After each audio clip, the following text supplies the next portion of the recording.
నమస్తే, welcome to our channel. IPL 2025 playoffs berths confirm అయిపోయినాయి.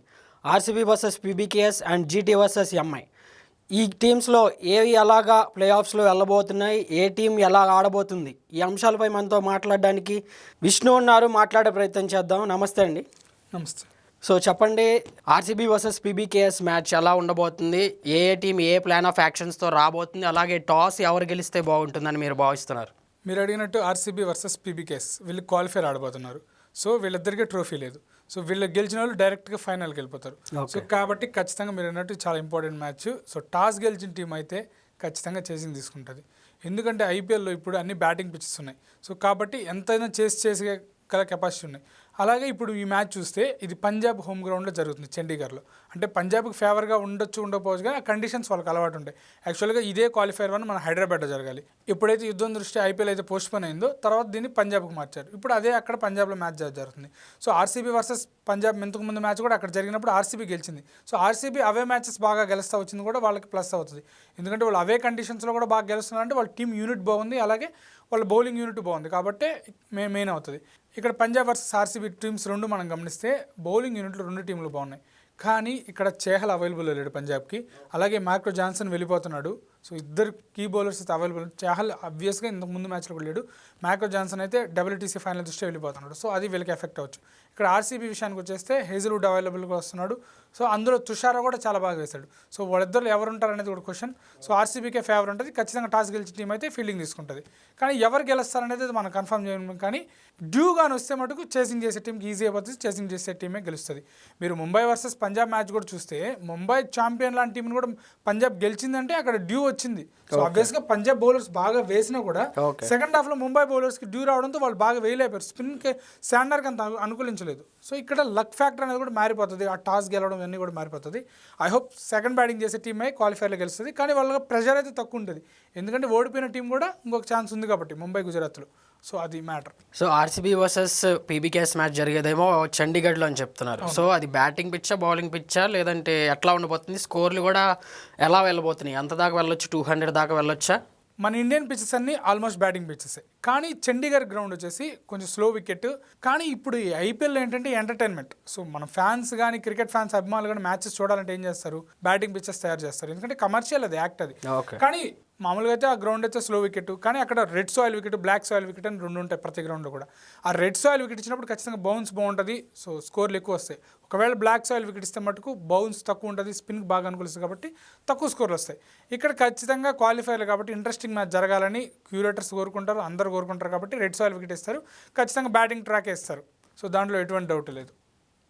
So రెండు టీంలు కెప్టెన్స్ చూసుకుంటే ఒక పక్క శ్రేయస్ అయ్యర్, ఒక పక్క పటిదార్. శ్రేయస్ అయ్యర్ బాగా రాణిస్తున్నాడు అసలు. ఈ ఐపీఎల్స్ అన్నీ కూడా కెప్టెన్గా తను ప్రతి ఒక్క టీంని కూడా లాస్ట్ వరకు తీసుకొస్తున్నాడు. సో ఎట్లా చూస్తారు ఈ రెండు కెప్టెన్సీస్? ఎలా ఉండబోతున్నాయి వీళ్ళు కెప్టెన్సీస్? ఇక్కడ ఇద్దరు కెప్టెన్స్ చూస్తే ఇద్దరికి డిఫరెంట్. 10 మంది కెప్టెన్లో అయ్యరే టాప్. అంటే మంచి రికార్డు, ఎక్కువ ఎక్స్పీరియన్స్ ఉన్న కెప్టెన్. ఎందుకంటే ధోని అనౌన్స్ కాకముందు గైక్వాడ్ ఉన్నప్పుడు మనం తీసుకుంటే, ధోని వచ్చేస్తే మళ్ళీ లెక్కలన్నీ మారిపోతే ఎక్స్పీరియన్స్ కెప్టెన్ ధోని అయిపోతాడు. మనం ధోనిని పక్కన పెడితే గైక్వాడే కెప్టెన్ అనుకుంటే ఇక్కడ అయ్యరే బెస్ట్ ఎక్స్పీరియన్స్ కెప్టెన్. ఇటు వచ్చేసి పటిదార్ లెస్ ఎక్స్పీరియన్స్డ్ కెప్టెన్. వీళ్ళిద్దరూ ఒక ఎక్స్పీరియన్స్డ్ కెప్టెన్, ఒక లెస్ ఎక్స్పీరియన్స్డ్ కెప్టెన్. వాళ్ళ టీమ్స్ని లీడ్ చేసి క్వాలిఫైర్ 1గా తీసుకొచ్చారు. అంటే టాప్ 2లో నిలబెట్టారు. లాస్ట్ మ్యాచ్లో ఆర్సీబీకి జితేష్ శర్మ కెప్టెన్గా చేసినా కూడా కొన్ని మూవ్ మిస్ అయ్యాడు. కృణాల్ పాండ్యా అద్భుతంగా 2 ఓవర్కి 14 ఇచ్చినా కూడా తను యూస్ చేసుకోలేపాడు మిడిల్ ఓవర్స్లో, అది మిస్ అయింది. బట్ పటిదార్ అలాంటి మిస్టేక్స్ చేయట్లేదు, బాగా చేస్తున్నాడు కెప్టెన్గా. అలాగే అయ్యర్ గురించి అయితే మనం ఎంత తక్కువ మాట్లాడుకుంటే అంత బెటర్. ఎందుకంటే అయ్యర్కి వెనకాల పాయింటింగ్ ఇచ్చే వాల్యుబుల్ ఇన్ఫర్మేషన్ చాలా బాగా యూజ్ అవుతుంది. అందులో పంజాబ్ టీంలో ఆల్రౌండర్స్ బాగున్నారు కాబట్టి వాళ్ళిద్దరు కెప్టెన్స్ అయితే బెస్ట్ కెప్టెన్స్ అనుకోవాలి. రేపు తేలిపోద్ది వీళ్ళిద్దరు ఎవరు బెస్ట్ చేస్తారా కెప్టెన్గా. ఏంటంటే ఇక్కడ లీగ్ మ్యాచ్లో కెప్టెన్సీ చేయడం వేరు, అలాగే క్వాలిఫైర్స్, ఎలిమినేటర్, ఇక్కడ క్వాలిఫైర్స్ 2, అలాగే ఫైనల్స్లో కెప్టెన్సీ అనేది చాలా ఇంపార్టెంట్ అవుతుంది. ఎందుకంటే ఒక్క మ్యాచ్ ఓడిపోతే చాలా వెనక్కి పడిపోతారు. కాబట్టి ఇక్కడ ఎవరు బెటర్ చేస్తారనేది మనం అయితే ఖచ్చితంగా చూడాలి. ఎక్స్పీరియన్స్డ్ కెప్టెన్ అయ్యర్ చేస్తాడా, లేకుంటే లెస్ ఎక్స్పీరియన్స్డ్ కెప్టెన్ కూడా పటిదార్ అద్భుతంగా లీడ్ చేసిన పటిదార్ చేస్తారనేది చూడాలి. మనం వాళ్ళు ఎలాంటి మూవ్స్ తీసుకుంటారనేది కూడా మనం మ్యాచ్లోనే చూడాలి. సో ఫ్రైడే ఏమో జీటీ వర్సెస్ ఎంఐ ఉంది, eliminator matches, do or die matches. రెండింటికి కూడా ఏది ఓడిపోతే అది వెళ్ళిపోతుంది ఇంటికి. ఎట్లా ఉండబోతుంది ఈ మ్యాచ్? ఖచ్చితంగా ఎలిమినేటర్ అంటే డూ ఆర్ డే మ్యాచ్. ఏదైతే క్వాలిఫైర్ ఉంటారో వాళ్ళైనా కొంచెం ప్రెషర్ తక్కువ ఉంటుంది వాళ్ళకి. బట్ ఎలిమినేటర్ అనేది బీభత్సంగా, మనం ఎన్నిసార్లు చెప్పుకున్నా తక్కువే. 2016లో ఎస్ఆర్ చొక్కటే ఎలిమినేటర్ అది కప్పు కొట్టింది. కాబట్టి ఈ రెండు టీముల్లో ఏదైనా ఆ పని చేయగలదు అంటే అది ముంబై ఇండియన్సే, నో డౌట్స్ దాంట్లో.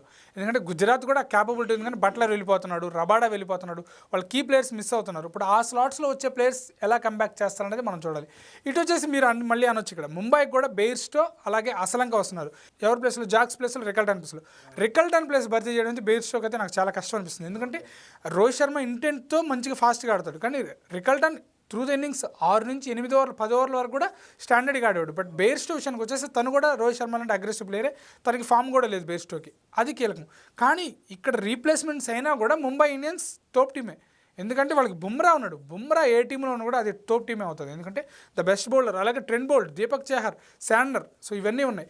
కానీ ఇక్కడ ఏమిటంటే మనం చెప్పుకున్నట్టు సెకండ్ బ్యాటింగ్ కానీ గుజరాత్ చేస్తే అక్కడ డ్యూ వస్తే ముంబై కష్టం అవ్వచ్చు అనేది ఇక్కడ ముంబై పరంగా చూడాలి. ఇక గుజరాత్ అయితే యాక్చువల్గా టాప్ 2లో రావాల్సిన టీం అది, కానీ వాళ్ళ లాస్ట్ 2 మ్యాచ్లు ఓడిపోవడం ఏంటంటే ఆ ప్లేయర్స్ ఎప్పుడైతే వెళ్ళిపోతారన్న ఆ మొమెంటం అయితే మిస్ అయింది. బట్ గుజరాత్ ఫ్యాన్స్కి అయితే good news guys, Yuvraj Singh అయితే ప్లే ఆఫ్స్ నుంచి కోచ్గా రాబోతున్నాడు. సో యువరాజ్ సింగ్ టాక్టిక్స్ ఖచ్చితంగా తను మనకి యువరాజ్ సింగ్ గురించి మనం ఎంత తక్కువ మాట్లాడుకుంది, బట్ ఎందుకంటే T20 వరల్డ్ కప్ ఫైనల్స్లో తన బ్యాట్తో ఎంత బాగా ఆడతాడు, ఇంపార్టెన్స్ మ్యాచెస్లో మనకు తెలుసు. అదే ఇప్పుడు కోచ్గా నెహ్రాతో పాటు యువరాజ్ సింగ్ చేసే వాల్యుబుల్ అడ్వైసెస్ కూడా మన గుజరాత్కి మేలు చేస్తాయి చూడాలి.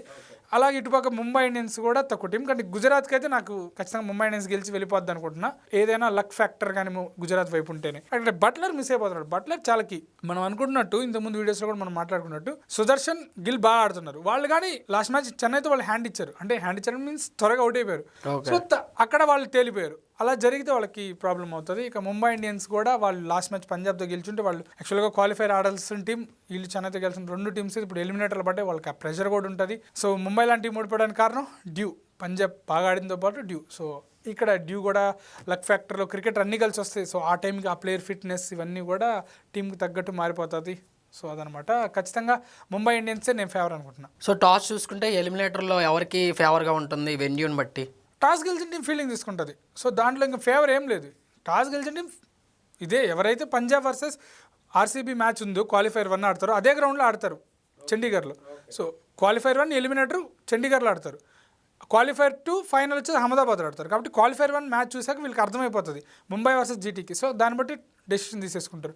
ఒకవేళ డ్యూ లేదు, పిచ్ బాగా బ్యాటింగ్ అనుకూలిస్తుందంటేనే బ్యాటింగ్ తీసుకుంటారు. కానీ ఎలిమినేటర్ కాబట్టి ఆ రిస్క్ చేయరు, ఖచ్చితంగా టాస్ గెలిచిన టీం చేసింగే తీసుకుంటుంది, దాంట్లో ఎటువంటి డౌట్ లేదు.